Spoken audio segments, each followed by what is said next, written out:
Once upon a time, there was a guy named Edward. Now, Edward was basically the king of being rich and grumpy.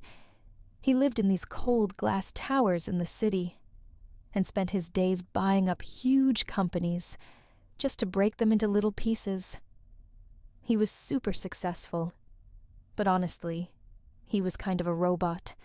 He didn't really have anyone who actually knew him. So one night, the air is all warm and smells like expensive perfume and car exhaust. You know that Hollywood Hills vibe. Edward leaves this boring party in a fancy Lotus sports car. He doesn't even know how to drive. He's grinding the gears, getting totally lost, and he ends up on Hollywood Boulevard. It's all neon lights and tourists, and that's where he meets Vivian. Vivian is she's the best. She's tough. She's wearing this wild blonde wig, and she's got this heart of gold she hides behind a lot of sass. Edward is literally sitting there struggling with the car, so Vivian walks up and offers to show him the way.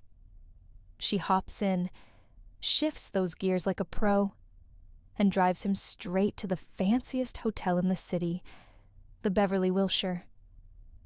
Edward is totally charmed by her because she doesn't treat him like a billionaire. She just treats him like a guy who can't drive. On a total whim, he asks her to stay the night. And then, the next morning, he realizes he doesn't want her to leave. He has this huge week of business meetings where everyone is super stiff and boring, so he offers her $3,000 to just be his date for the week. They shake on it, and the glow-up begins. He gives her his credit card to go shopping on Rodeo Drive. She walks into these boutiques, and the saleswomen are such snobs. They look at her outfit and basically tell her to get out. Can you imagine? She goes back to the hotel feeling so small. But the hotel manager, Barney, who is a total sweetheart, steps in.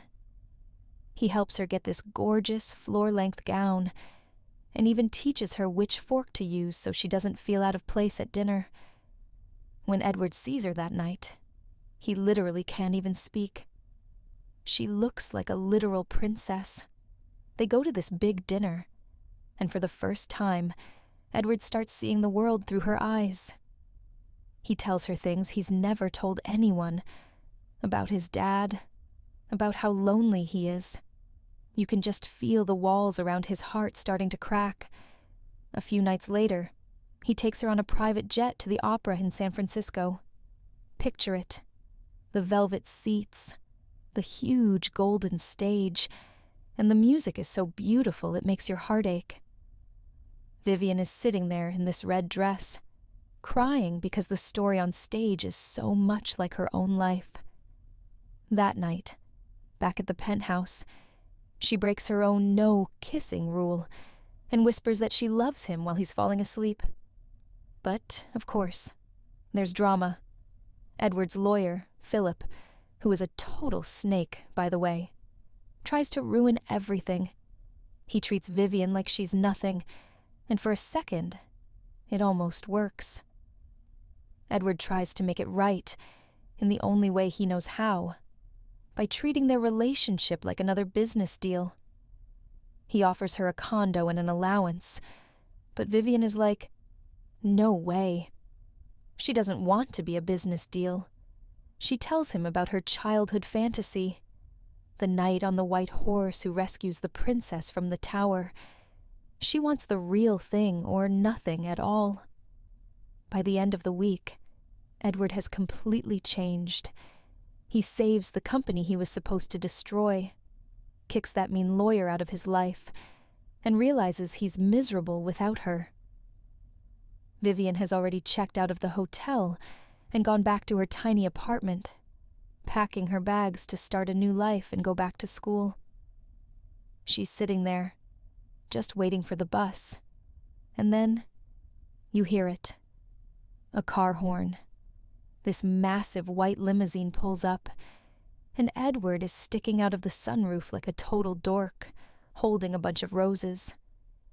He's terrified of heights, but he starts climbing up her rusty old fire escape anyway. He gets to the top, out of breath, and asks her, "So, what happens after the knight rescues the princess?" And Vivian just smiles at him and says, "She rescues him right back." And they kiss, way up high above the city, and you just know they're going to be okay. So, take a deep breath, and remember, you're the hero of your own story, too. Today's bedtime story was based on the movie Pretty Woman. Hope you enjoyed it. Sweet dreams.